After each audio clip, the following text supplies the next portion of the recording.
Christmas is coming, the geese are getting fat. But please do put a penny in the old man's hat.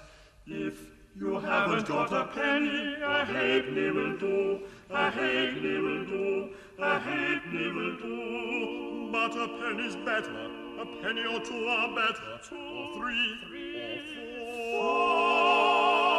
Christmas is coming, the geese are getting fat. But please do put a penny in the old man's hat.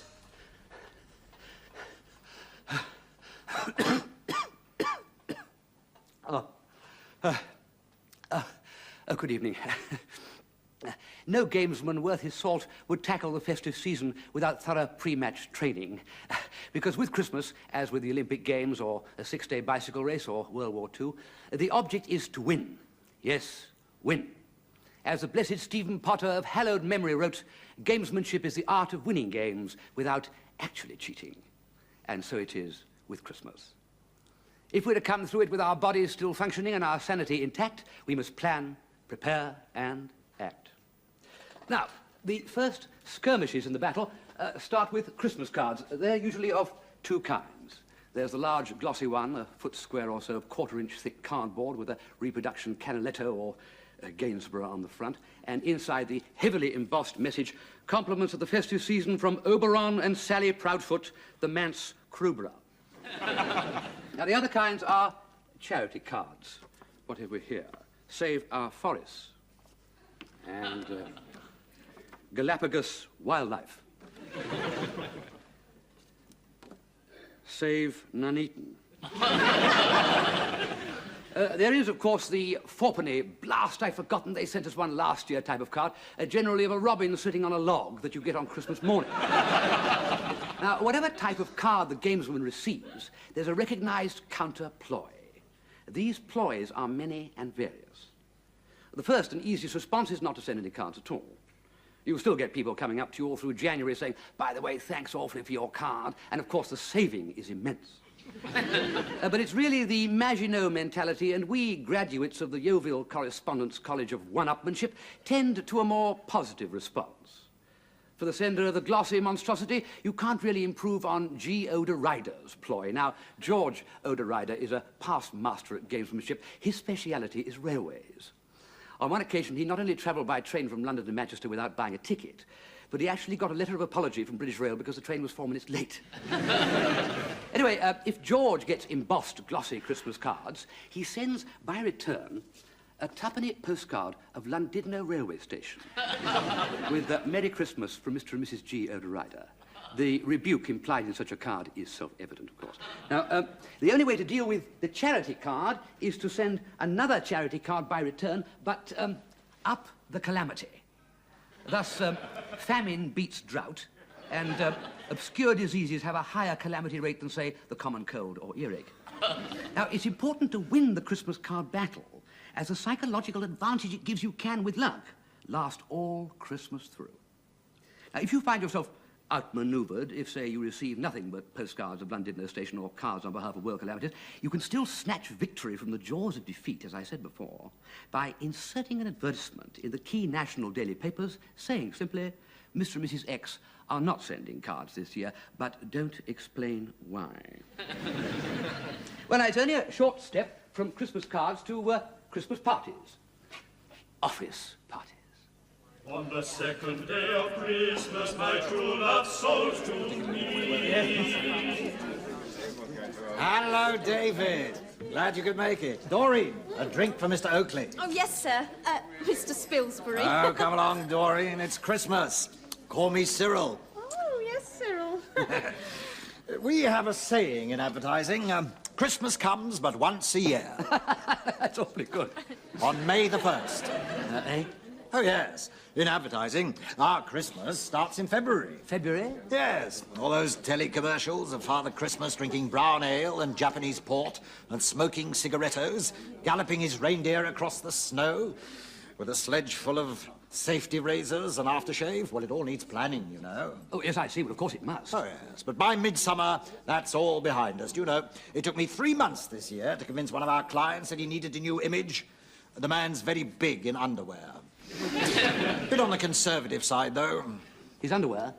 No, his campaign ideas. You know, he's a tremendous robin and mistletoe man. It wasn't until May that I was able to convince him that you can't sell ladies' girdles by festooning them with sprigs of holly. Builds up no end of sales resistance. Oh, but don't let's talk shop. I mean, the annual office party is the time for letting your hair down, isn't it? Aha, Miss Pilchard. And how's the transcendental meditation going? Now, that's where he's wrong, about letting your hair down. The art of office Christmas partyship is to use the opportunity to get one up on your rivals and the temps. And then the dune buggy went straight into the lagoon. Oh, dear, yes. Well, I can take Tahiti or leave it alone. Of course, that's where Michael falls down. He can't leave it alone. Me and my friend, we went to Florence this year. Oh, I know Florence awfully well. Where did you stay? In a little hotel near the station, recommended by cooks. Pension Inglese it was called. It was quite nice. Do you know it? Hardly. One never stays in Florence. It's frightfully noisy and surprisingly suburban. No, dear old Cyril Waterford lets me use his rambling old castle just outside Fiesole. Yes, it's very haunted, very beautiful, just oneself, 5 ancient retainers and lots of fun. Yes. Gosh, you're lucky. Yes, one is. No, Doreen. Pensione Inglese, did you say? Yes. Were the Rainiers there? No, I don't think so. They usually travel incognito. Liz always stays there, of course. Taylor, that is.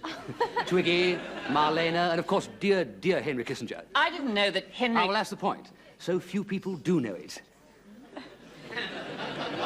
Do you know Afghanistan at all? I lived there for some years. I say, who's that tall chap talking to Doreen? Oh, that's Mr. Mousetrouser. He's been working on those corn plaster commercials in Porthcawl. The ones you didn't like. Oh, yeah. As dear old Cyril thinks of me as, well, as a son. Yes. One of these days, all this will be yours. Oh, can I get you another drink? No. Someone has to look after the business. Poor old Michael seems to be rather overdoing it. Ah. Remind me to move in, will you? After Christmas, of course. Sir, I have had an earth-shattering idea which is cataclysmic in its totality. It will put Pussy Pieces cat food in a class of its own. A wrong move, you're thinking. Now, if you drop a cat, it will land on its feet. That's a known scientific fact. Bring me a pussycat and I'll prove it. Yes, but Michael, I don't... So what we do is we film 3 cats being dropped. Clonk, clonk, clonk. As they fall to the floor, the 4th cat is a Pussy Pieces cat and has brains. It pulls a tiny ripcord, the parachute opens, as it falls to the ground, we hear the Huddersfield Footwear Choir singing, Pussy Pieces gives you brains, a Pussy Piece cat is a smart cat, yes? And how do you train a cat to pull the ripcord? Well... Oh. Michael, go away and think about it, will you? Yes, I'll do better than that. I'll go away and be sick. And now, you may think that Michael has boomed, but if you're seeking the reputation of a mad ideas man with flair, there is no better place than the office party to get your message across, to show where your real interests lie. In vino, as it were. I think we'll give young Michael a crack at those corn plaster commercials. He's a bit wild, but he's got imagination. Yes, well, I think it worked. Well, I hope so. I couldn't bear spending another evening drinking Ribena. The office party, though not an essential part of Christmas, is a useful place for picking up sides for the coming year. For making new friends. And, influencing people.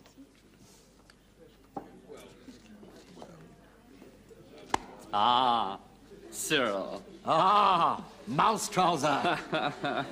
You're fired.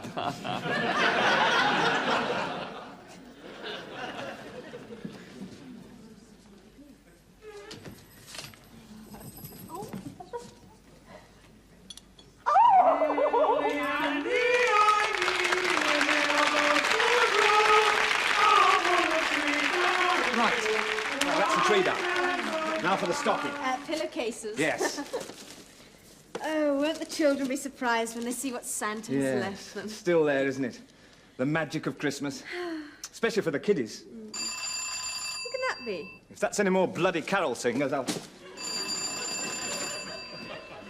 Ah, David! come in. Hello, mate. Happy Christmas. Same to you. Hello, Marge, darling. A few odds and ends for the kids, darling. Shall I put them under the tree? Here we are. Drink. Drink, sir. Yes, indeed. Sherry and a mince pie. Oh, David! Those are for Father Christmas. The children always leave them, and then Ralph leaves a note saying thank you. It's the first thing the children look for on Christmas morning. Yes, to see if Father Christmas had his mince pie and sherry.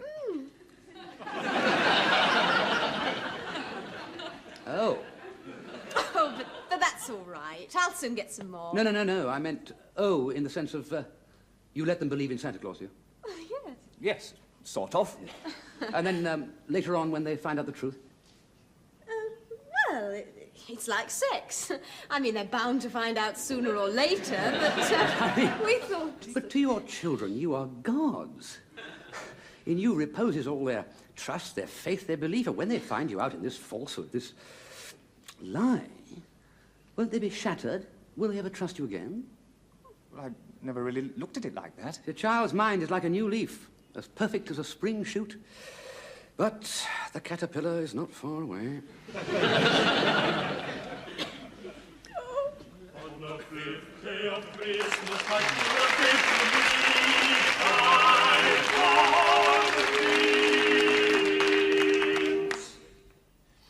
I've just been demonstrating the celebrated Sebastian Meriton ploy, how to make parents feel awkward about the fact that their children believe in Santa Claus. Of course, present giving is the time when the true exponent of the Potter method comes into his own. You may be surprised that present giving and good cheer should come into our scheme of things at all, because we one-upmen have something of the reputation of being spoil-sports. Not a bit of it. Good nature and geniality are encouraged, so long as a lifeman retains his prior right to one-upness. Let me give you the ground rules of Christmas giftsmanship. They are as follows. 1. To make it seem to everyone present that the receiver is getting something better than he is giving you. 2, to make the receiver feel that you have got away with a present that looks all right, but which he knows isn't really. And 3, to make the receiver feel that there is some implied criticism of him about the present you have chosen. Now, let's take the last one first, as it's easy to explain. Now, take the hearty outdoors woman friend, the kind of lady who prides herself on not always dabbing herself with a powder puff. She can effectively be given a beauty box. Conversely, the woman who is insidiously ostentatious about the flower-like and impersonal quality of her beauty can be given a hot water bottle. A small biscuit-coloured Shetland shawl to wear in bed. A tin of patent food, which announces clearly on its label that it's been specially treated to be more easily digestible. Add a shopping bag, and the effect is bound to be intensely annoying. Now, the keen gardener can be infuriated by being given a poetry anthology containing such gems as this. O wild geranium and dandelion, fain would I welcome thee into my secret garden, where deadly bogwort and columbine do beautifully entwine to make a tryst upon the heavy clay and keep mankind, its foul machines, at bay. How about that for a man who's just anted up 800 quid on a motorized weeder? Eminent art critics should be given a painting by numbers kit. And a little item like this. Yes. Isn't it ghastly? Absolutely perfect for either a zoologist, a collector of Staffordshire glaze, or a breeder of pedigree poodles. Guaranteed to make a stick of celery apoplectic. But now, let's follow the Christmas morning adventures of that prince of lifemen, Mr. Gatling Fenn. Gatling Fenn is the scourge of the country weekend set. In fact, it's rumoured that the National Trust have offered him a considerable sum to live permanently in London. But he enjoys the fresh air and the opportunities for mischief that country visiting affords him. Let's see how he cuts a swathe through the affectations of his host and hostess somewhere in Sussex. Deck the hall with darling, boughs of time for hearts. presents. La la la la. 'Tis the season to be jolly. La la la la la. Oh, darling Charles, a little something for you. Gosh, it's heavy. Proust, you are an angel. À la recherche du temps perdu. In English. Darling, what can I say? Oh, well, it's a little love we share, eh, Charles? I'm afraid it quite overshadows my little memento de saison. Oh, Charles. Swan's Way. In French. It's a first edition. Signed by the author. Oh. The Rue Mazarin edition. Bit scruffy, I'm afraid. I had to hunt for months to winkle it out. The Mazarin edition is rather hard to come by. Ooh, it must have cost a fortune. Round 1 to Gatling Fen. Now, it's no more a first edition than the telephone directory. He picked it up for 5p in Bristol last week, added the signature himself, and hey presto, he's discomfited his hostess. But more is to follow. George, look what lovely Charles has given me. The Mazarin edition of Proust, signed. One must repay somehow, however small. Here, George, this is for you. Oh. Knowing your taste in antique furniture, I thought it might jolly the room up a bit.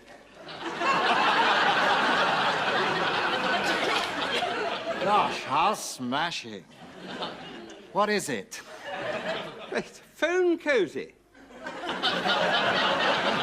Crinoline lady. Not a first edition, I'm afraid. Yeah. Look, let me show you. It fits over the telephone, you see. Yeah, like that. Made by the handicapped. Now, note that last touch. A lie, by the way. Now, whatever the host may think of the phone cozy, he daren't move it. Game and first set to Gatling Fen, I fancy. I don't know what to say.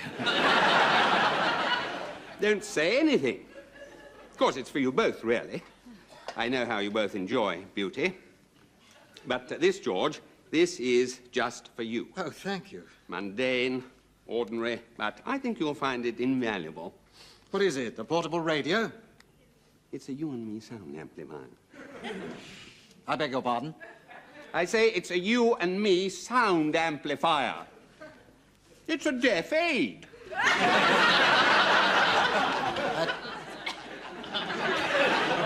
A deaf aid? Like it? Oh, yes, it's lovely. But I don't actually... Oh, come on, George. Nobody over the age of 25 has really perfect hearing, though I do happen to be very lucky myself.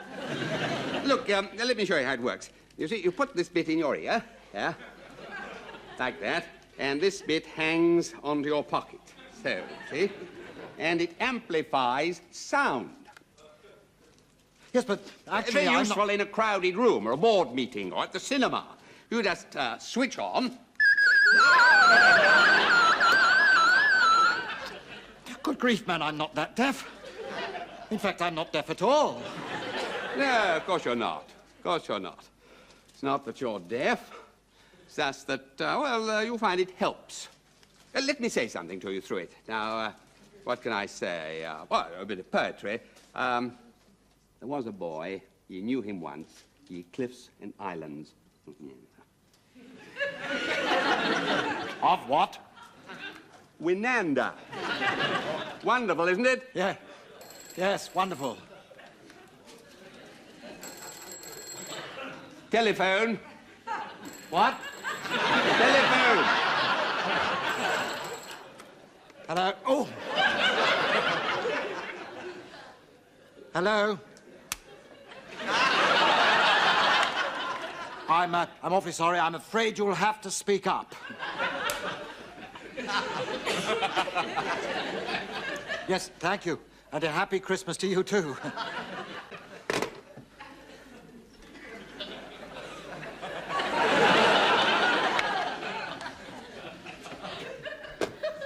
Game, set, and match to Gatling Fen. Ha, ha, he, he, ho, ho.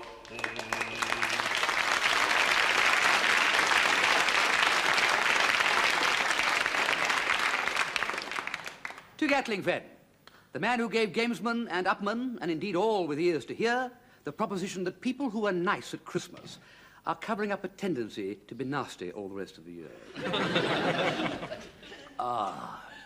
A delicious Amontillado Doloroso di Castillo.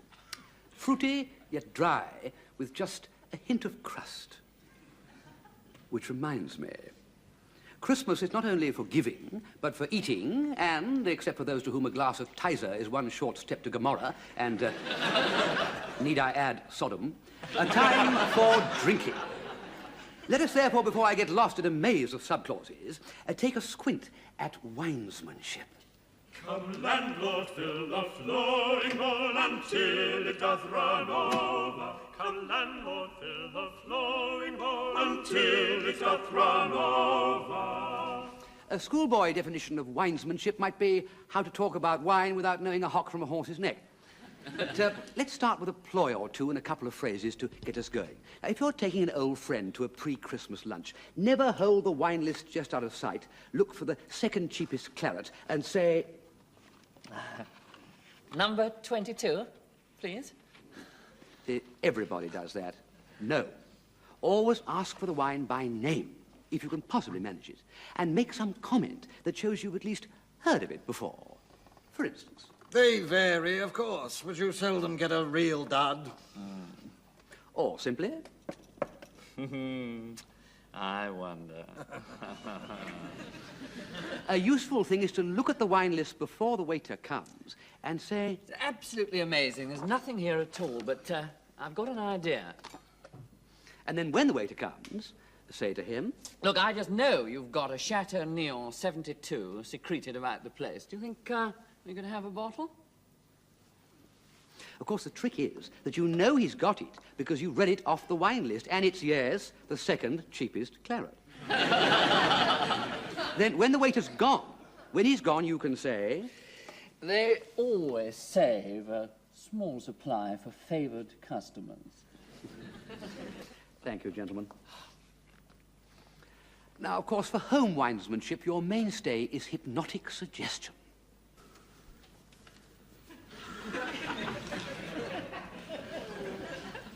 Suggest that some rubbishy sherry type is your special pride and has a tremendously individual taste.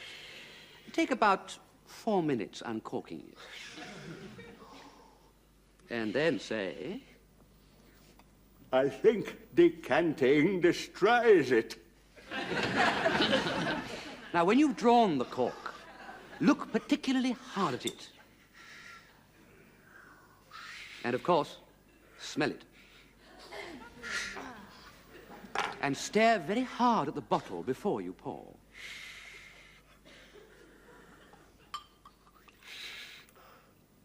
If, after all, your guest rumbles it and makes what we winesmen call the medicine face, Yes? you can say... You've got it? Let it linger a moment. Why? Do you notice the after sharpness?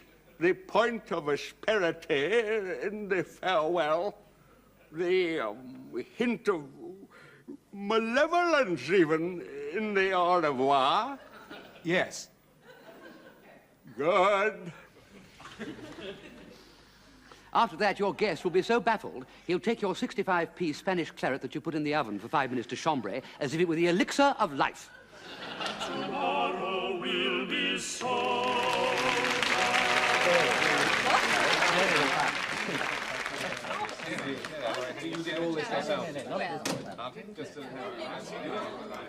There isn't much one can do about Christmas food, like the Queen's speech and a circus on television. It's part of the festive ritual, and you either enjoy it or go to Morocco until Christmas blows over.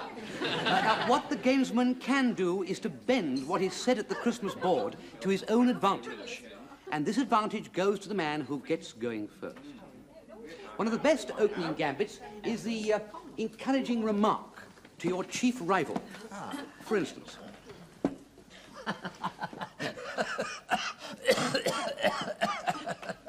How do you always manage to look so well? Well, I look after myself.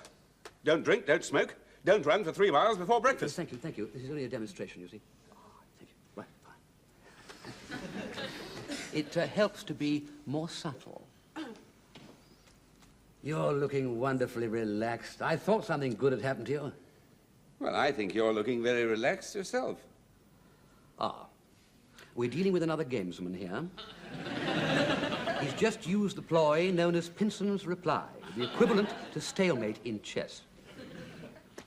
Ah, but I'm not looking nearly so relaxed as you are. I don't think I'm looking particularly relaxed. You certainly are. No, I'm not relaxed. You are. I'm not, you know. You are, yeah. No, I'm not. You are. No. You are. You are. Look, if I say I'm not relaxed, I'm not relaxed.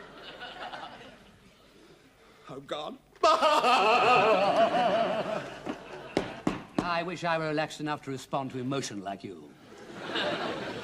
One of the sets of ploys the gamesman must master is the art of creating awkward silences. The freezing effects of these gambits can sometimes be of immense power.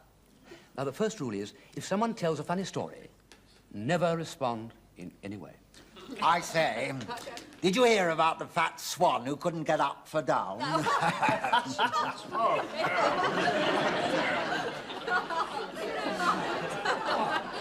Oh, dear. Up for down, you see. Yes, I see. It's a play on words. Oh. Swan's down. Ah. Well, I thought it was quite amusing. Oh, I'm sure it is, only when I was quite small, a swan broke my leg with one flap of its wing and the bone never quite knitted properly.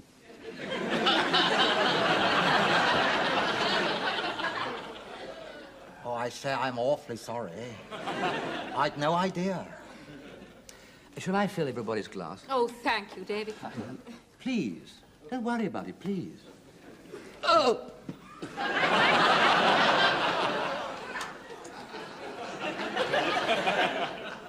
You can't beat the old limp. They may suspect that it's bogus, but they're not sure. It's certainly a good, sound conversation, freezer, but if the chat is serious, or at least sensible, the only recourse is to employ low browmanship. In other words, to be mind-bendingly vulgar. Now, this sounds fairly serious over here. If by the time our own oil supply is flowing freely and the Arab countries decide to reduce their price of oil to below what it costs us to produce the stuff, and there's nothing to stop them, then our economic situation will in fact be, if anything, worse. Oh, yes, quite. A sensible Surely argument, our right? economic The low independence browman is honour bound to more break than this sort of conversation up. Oh, but my dear, of course it will. Anthea, darling, I'm sorry. I'm very sorry, but it's Christmas, and I've a hopeless desire to be a little bit silly. Come on, darling. Here we go. Come on, let's get jolly. Hey! A jingle bell, jingle all the way. Who's got a cracker? Who's got a cracker? Who's got a cracker? Put a cracker in me. Put a cracker now. Put it nice and hard, nice and hard, nice and hard. Go on, go on, go on. Hey! Don't shoot it. Hey! Oh, no.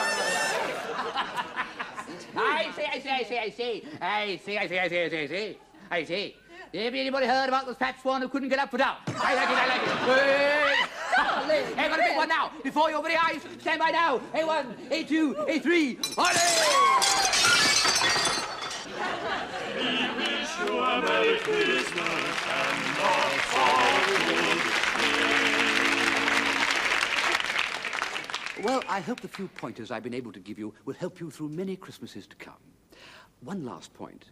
It's the gamesman's contention that however jolly Christmas itself might be, it's bound to be followed by a period of gloom, despondency, and dyspepsia as the bills come in and the effects of overindulgence begin to manifest themselves.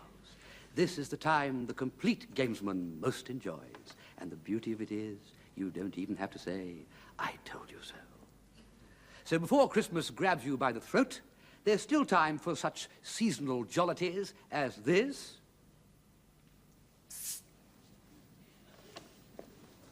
One of our turkey cheap fell off the back of a lorry. 3 quid. 3 quid? You are on. Just 3. Thank you very much. Thank you. Happy Christmas. Splendid.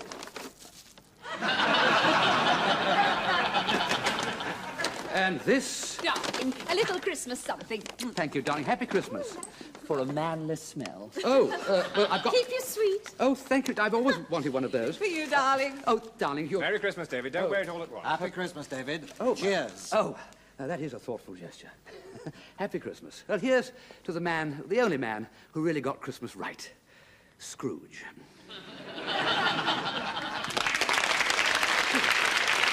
Now and joy come to you, and to you was the truth. and we wish you a happy New Year. Bring us out some moldy cheese and some of your Christmas tarts. Oh, bring us out a glass of beer, and better we shall see